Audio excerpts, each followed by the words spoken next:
Love after the honeymoon? It's a choice. I chose him daily for decades. Then I discovered he was watching me through hidden cameras. The question is, was he choosing me or controlling me? Before you continue to the story, tell me the time and country you're watching from. The light bulb flickers out. Mid-shower. Again. Sarah climbs onto the counter that evening, unscrewing the fixture above the mirror. Her fingers brush something cold metal where there shouldn't be any. She freezes. Her hands shake as she traces the wire running into the wall. How long? The fixture's been here since they renovated. 5 years ago. Maybe longer. Behind the decorative panel, nestled in shadow, a lens. Small. Professional. Angled perfectly at the shower, the toilet, the sink. She leaves it exactly as she found it. At dinner. Marcus asks if she fixed the light. His eyes are warm, concerned. The same eyes that have watched her through that lens for years. Not yet, she says, smiling. I'll get to it tomorrow. He reaches across the table, squeezes her hand. Let me know if you need help. She squeezes back, her mind screaming. For 3 days, she performs for the camera. She showers with her back turned, changes in the closet, examines every corner of their home with new eyes. How many more are there?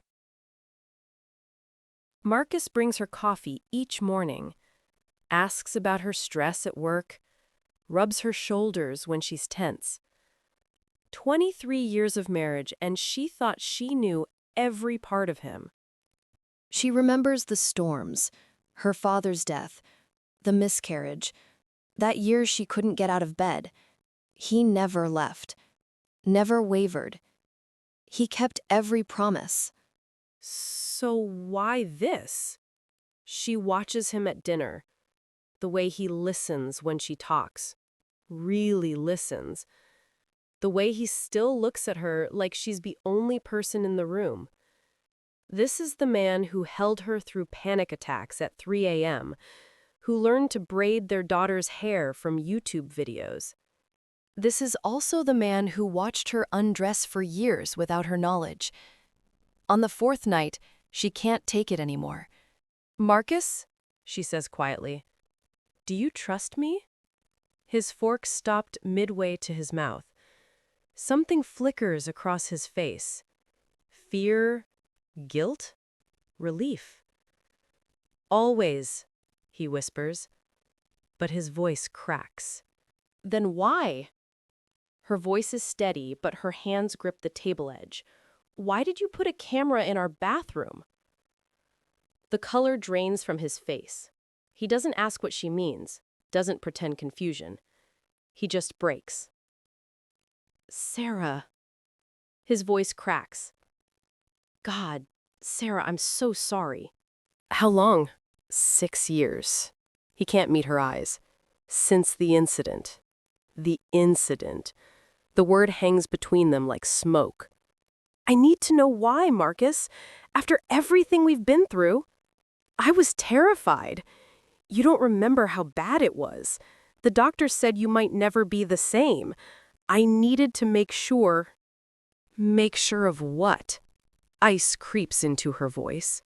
He looks up, and the raw fear in his eyes catches her off guard. That you were still you, he whispers. That you were safe. That if something happened again, I'd have proof, evidence, something to show the doctors what was really happening when I wasn't there. She stares at him. This wasn't about control or possession. It was about terror she doesn't even remember living through. What incident, Marcus? What are you talking about? You had seizures, Marcus says, the words tumbling out. Small ones at first. You'd lose minutes, then hours. You'd come to on the bathroom floor, not knowing how you got there. Sarah's chest tightens. Fragments surface. White hospital walls, electrodes on her scalp, a neurologist's grave face. But the memories are Swiss cheese, full of holes. The doctors couldn't figure it out. Every test came back normal, but you kept disappearing inside your own head. His hands twist together. One night, I found you unconscious in the tub. The water was still running. You could have drowned. She remembers waking up in his arms, soaking wet, confused. He'd said she slipped. So I installed the camera, just to monitor you when I couldn't be there, to catch an episode on video so the doctors could finally see what was happening. He's pleading now. It worked. They saw the footage, adjusted your medication, you got better. That was 6 years ago, Marcus. I know. So why is it still there? Silence. He won't look at her.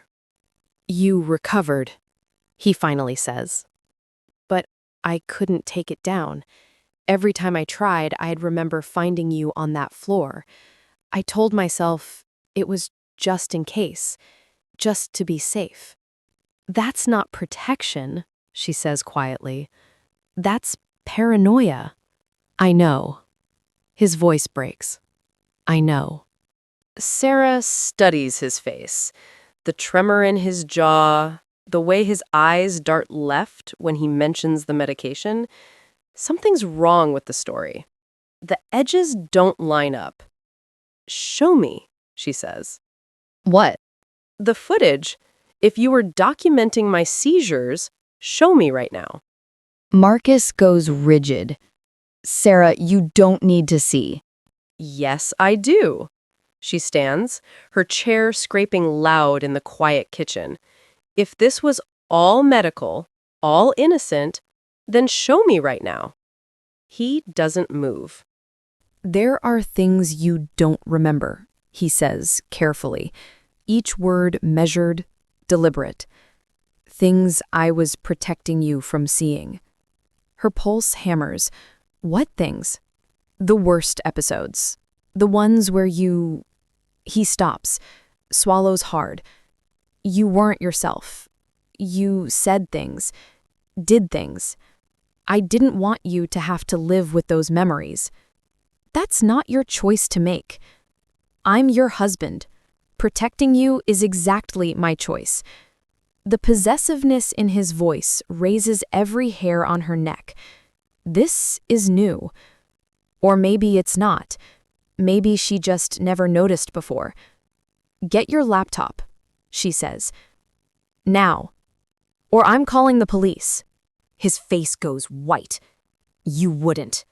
Try me. He stands slowly, hands raised like she's the dangerous one. Okay.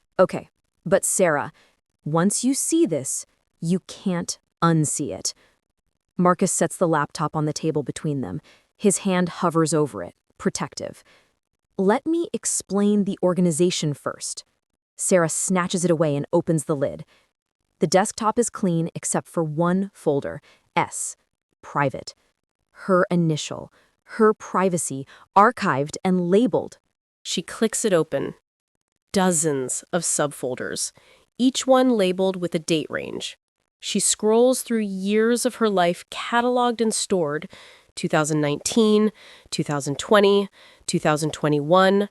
Her fingers move faster, bile rising in her throat. Then she sees it. The most recent folder, created just 4 days ago. The title makes her blood stop. Before she finds out. She looks up at Marcus. He's backed against the counter, hands gripped white on the edge. What is this? Her voice is barely a whisper. Sarah, please. What is this? Just wait.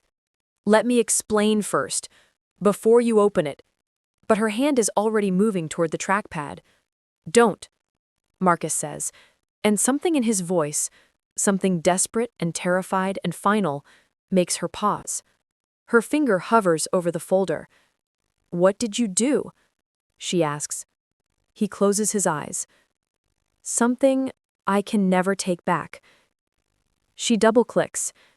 The folder opens. Dozens of video files, each time-stamped between 2 and 4 a.m. Sarah clicks the first one. The footage is grainy, night vision green, their kitchen, empty. Then she walks into frame. But it's not her. Not the her she knows. Her eyes are open but vacant. She moves like a puppet on strings, jerky and strange. She walks to the stove, turns a knob. Gas hisses into the silent kitchen. She stands there, staring at nothing, while poison fills the air. Then Marcus appears, gently taking her arm, turning off the gas, leading her back to bed. Sarah's hands shake. When was this? Last Tuesday.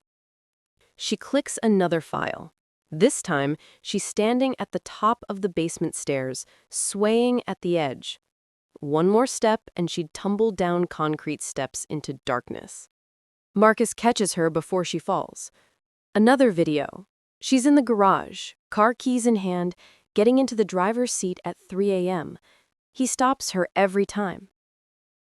How long has this been happening? Her voice cracks. 3 months. It started again after you changed jobs.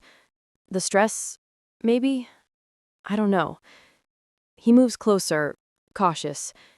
You don't remember any of it? She shakes her head, tears blurring the screen. I've been watching every night, making sure you don't hurt yourself. His voice softens. I wasn't spying, Sarah. I was saving you. She wants to believe him. God, she wants to. But there are more folders, older ones. Her cursor drifts to 2019, the year everything went dark in her memory. Don't, Marcus says sharply. She clicks it anyway. The 2019 folder opens, only 3 files. The first is dated March 14th, 2019, before the seizures started, before the hospital, before everything broke. She clicks play. Their bedroom. She's asleep. The timestamp reads 2:47 a.m. Then Marcus enters the frame.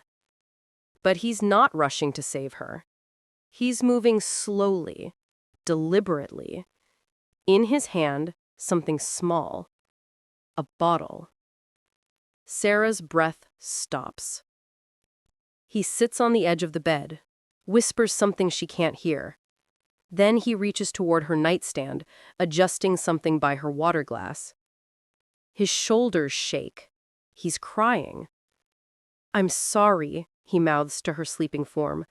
I'm so sorry, but you were going to leave me. The video ends.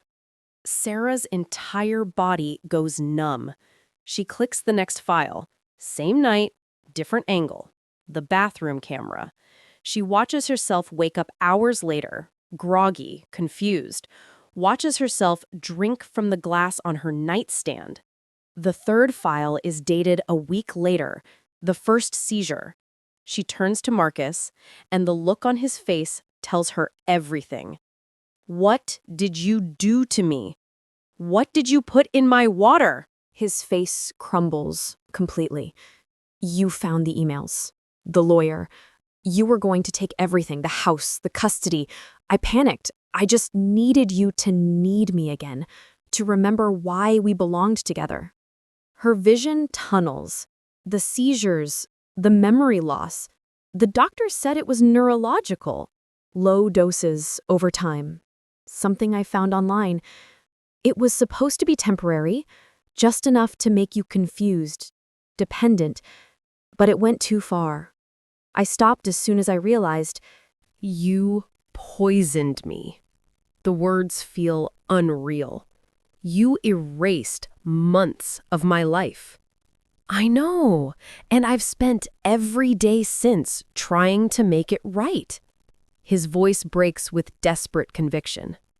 Keeping you safe, watching over you. When the sleepwalking started, I knew it was my fault.